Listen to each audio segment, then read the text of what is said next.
What's up, everybody? I don't even know if this can be considered a Rayden Chronicles because it may not be too long. But basically, this is going to be a Tesla talk. A talk on Teslas. Yeah, that's all I got. So, let me put this in because I have dry mouth. Wintergreen Lifesavers. Bing! So, this is about Teslas. I have a Tesla Model 3. Let me tell you about how I got it. First of all, my dad was a car guy. Straight up engine car guy. I loved hot rods, drag racing, all this stuff. I did not grow up liking cars that much. I was into it a little bit. I had like a lowrider truck when they were back in the 90s. I had a couple of 300ZXs, Nissans, the 1990 models. God, that's a bad car. Way ahead of its time. Still looks cool today. And then I kind of got on a kick. I've had a truck. I've had some SUVs. I kind of got on a kick with, I like Honda Accords. And I just, man, I would wear those things out. Driving 100,000 miles. And then, you know, when it quits at 300,000, one of them is 300,000. I think it's still driving today. Got like 500,000 miles on it. I think it's in Rocky Mount or Elm City somewhere. Anyway, so my point in telling you all this is I don't have a bit of beef or dog in the fight when it comes to Teslas or EV cars versus gas cars, or I don't think you're stupid if you have a gas car or an EV car. I'm not a save the planet guy, even though, I mean, I try not to, you know, dirty up the planet, litter and, you know, wreck stuff, anything like that. But I'm not a save the planet guy. You know, that's not why I got a Tesla, nothing like that.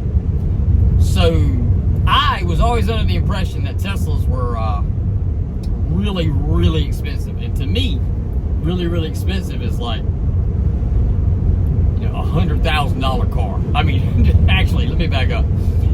To be honest, expensive, a car for me on the expensive level is like $20,000 and up. I'm just like, ooh, I've never paid. I've always had like Honda Accords where, you know, I might get one that's 25 years old and I would pay $3,000 for $3,500 or something like that. So I didn't sweat it. Or, you know, like cars, I'm saying. But one day I was on Facebook and I saw an ad and it said something about renting a Tesla.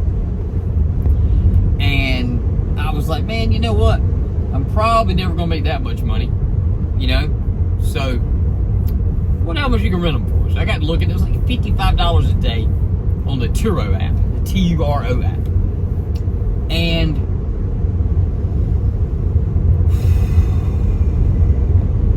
I forgot. I'm trying to slow down my breathing and talking. So what happened was, I rented the car. I rented it for 2 days. As soon as I got in it, I had to go to Raleigh, pick it up, leave my car at the guy's house. So it's a peer-to-peer renting app, Turo is. I go to the guy's house, I rent it, I drive away. And when I drive away, I'm not even down the road yet, and I feel the pick up and the takeoff in it. And I text the guy, and I was just like, dude, can I get this a third day? Can I rent it for 3 days instead? He was like laughing, like, yeah. So, I was almost instantly hooked. I like all the tech in it. I like that it's plain. It has no instrument gauges everywhere. It's just that instrument gauge right there, the one LED screen, and everything's on that, centralized. I like the plainness and its, you know, simplicity. I like the outside of it. I mean, for a sedan car, would I like to have the Model S or the Roadster? Absolutely. But I like the Model 3. This thing, I tell you straight up, this thing costs $19,000 even. Put $3,000 down on it, finance $16,000. So you people who think like, man, rich people driving Teslas, most likely your truck or your Honda Accord or your Buick or anything like that, most of all that stuff's way more than Teslas. That's what I'm trying to make y'all understand. So, charging, I never bought the car thinking like, oh man, I forget gas, I'm not gonna do like, I just love the car. Like I drove it. I loved the way it handled. I loved everything about it. And I love the quietness of it. I love there's no engine sound. It's just cool, man. A lot of cool features. I can't even name all the features in this thing. It's insane. It's like a computer on wheels. That's what I hear a lot of people say. So yeah, I kind of like it because it's a computer on wheels, not so much a vehicle. Like I said, I like the Model 3 as a sedan. I think it's a cool looking car. I hear some people joking like, "Oh, it looks like an egg." I mean, maybe, but there's a lot of ugly cars in the world. You know, like there's a whole lot uglier cars out there than this. And you know, for a sedan, it's cool. I like it. So, also the another thing is talking about the gas and the charge. You know, it didn't have any. You know, it didn't weigh in when I was looking to get the car. Another thing that didn't weigh in was, you know, maintenance. You know, no oil changes. No, only maintenance you got to do on is put windshield wiper fluid in it. The brakes on it, they don't wear out as quick, brake pads, because it's one pedal driving. So when you let off the gas, it does a regenerative braking, so the motors turn backwards, which slows the car down. I mean, you still have the brake there, and you can use the brake, you know, for whatever reason you want, just like a regular car. It still functions just like that. But like one pedal driving, you know, when you come up to the stoplight, I think some ATVs have that feature as well. Like you let off the gas and it just kind of brakes on its own. That's a cool feature. I knew nothing about that. Not a choice when getting the car. The charging, as I mentioned, I never thought about like, oh, I'm going to charge instead of getting gas. I just liked the car. So none of that weighed in. The phone, you know, your phone is your key. So you got a little credit card looking thing. That's, you know, your one key. And then you have your phone operates everything else. So you can preheat the car from your phone. You can back up your car, pull it forward. It can come pick you up at the door at the grocery store, as long as you have good cell signal.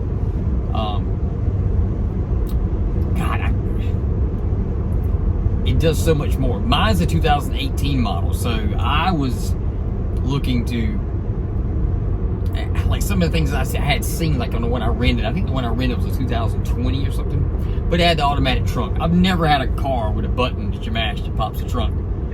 You know, you pull a lever. So I wanted that, and then this car, it had it where you pop the trunk and the trunk just opened, but it didn't open. I wanted it to open automatically and then close back automatically.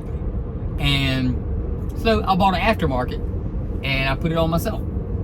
And also too, above the dash, I have a instrument cluster here. I'm going to show you. I have an instrument cluster. See that? Above my steering wheel. Now I know some of you are like, well, you just said a while ago you didn't want an instrument cluster. I didn't.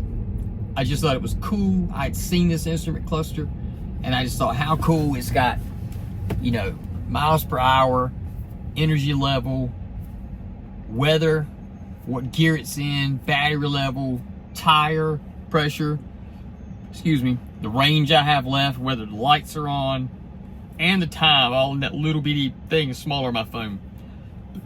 So here's the deal. If you look, there's the instrument cluster, and then there's the panel. So yes, they're side by side, and technically you can kind of see the one out of your peripheral on the other one. But anyway, I love this car. My goal now in life is to always stay at least where I can just get another Tesla if something, you know, if this one wears out or I have, you know, anything like that. I love this car. Best car I've ever had. I've had to take it in the shop for a few times for things. One time it was something that the warranty covered, and other times it's little stuff. And I've taken it in and they couldn't figure it out, and then I would figure it out and fix it myself. So I think the cars and working on them, I think, are, I don't know. I've seen guys on TV, or not TV, but YouTube, that just take the car, you know, all to pieces. They rebuild them, all types of stuff. So they don't seem hard, because I mean, I know people who are not trained in them. They're just kind of car guys, and they've jumped on them and they just do all sorts of stuff to them. So it's definitely something cool, you know, like you could do. If you follow the Cyber Hooligan guy, check him out on YouTube. Plug for him, Cyber Hooligan. He took a Model 3 and basically just made the baddest ass car ever on YouTube, and now he's giving it away. He's giving the car away. You can go to his website and buy some of his products, and each dollar like enters you into the raffle. And check that car out, the Cyber, I think it's called the Cyber Roadster. Man, the car is ridiculous. Also, he's building another one now. I think it's called the Cyber Plaid, maybe, but he's taking a he's taking a Model S Tesla and combining it with a Cyber truck. Check his channel out. He's so cool. Guy is just super genius smart. Like, he knows, you think he was trained at a Tesla center. Like, he knows more about Teslas than some of the Tesla techs I've been involved with, but he makes some cool stuff. Now, saying all that and getting to this, I don't know Elon Musk. I have seen interviews with him, just like everybody else has. I've read some of his book. He's a unique cat, for sure. Unique cat. But he seems to be doing good in the world. He's making cars, you know, super safe cars. Tesla's one of the safest cars out there. He's made, you know, rocket ships that can go off to space and come back and land literally within centimeters, centimeters, I guess, you know, of its home base in a little arm reach that grab. Like, that's insane. He's got, what's the internet service he has? I can't think what that is.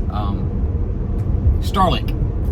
He has Starlink internet service. And crazy great internet service. He gave all that to North Carolina when they had their disaster. He donated all of them. Guy just seems like a good guy. Is he flawless? Is he like a Jesus or something? I mean, I don't think he matches that character. But, you know, Jesus had flaws. Jesus wasn't perfect. He told you he wasn't perfect. So Elon Musk, I mean, like I say, really, if you don't hang with him and know him, you know him just as good as I do. So you don't know what he's like or whatever. But I've never seen him say anything that, like, bothered me. You know, like who he was. I've seen stuff where he says, and I'm kind of like, damn, you probably shouldn't have said that. Or, like, you shouldn't have said it that way. Or probably left best unsaid. You know, like, but, I mean, what do you do? People are different. People, you know, see stuff different ways. People say stuff they don't mean, and it comes out, and they think about it. I don't know. But I don't like I'm not a motorcycle fan, right? I don't have anything to do. I mean, I don't have anything against them. I just don't know. Like, I just not a huge motorcycle fan. They're cool, but I wouldn't ride one. You know, I'm kind of scared. I wouldn't want to wreck on them or anything like that. But if you take a Harley Davidson, or I mean, who's another motorcycle guy? Harley Davidson, you know, Suzuki, whatever. If one of the CEOs of those companies, you know, got caught for doing things to a girl that she said no to, or some kind of malicious act, or, you know, hurt somebody, or said something racist, or, you know, end up being a thief or something like that. Now, why I may not like that person and say to myself, man, he's a crappy person. That's a crappy human. He should have done that. He should have to pay the consequences. If you had a product of his, I wouldn't go around trying to find it and, you know, destroy it or burn it or light it on fire. Because that's yours. And you may not reflect anything that the CEO of the company who makes that product is yours at all. You may be like me and just not know much about him. You see him on the news, but you never talk to him. But it's kind of irrelevant. Like, I like Tesla so much that if something happened to my car, I would just turn around and buy another Tesla. Like I say, I hope to stay in life. I hope to get to managing my money better. I hope to get control of my habits better. I hope I can afford to maintain keeping a Tesla the rest of my life, because it's just such a cool car so far to me. That's not crapping on any other cars. I'm just saying I like my Tesla. I don't understand how going out and burning and destroying other people's property, or damaging or anything like that, I don't understand how that's going to do anything.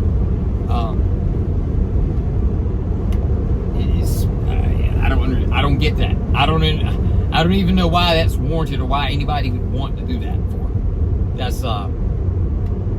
That's crazy. That's some crazy stuff.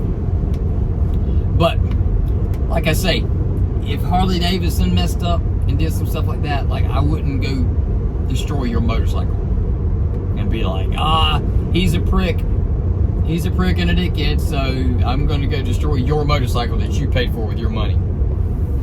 That's crazy. That's crazy talk. Or Mr. Suzuki, or whoever makes motorcycles. See, I don't know anybody. Yamaha, Mr. Yamaha, just some shady shit back in 1983.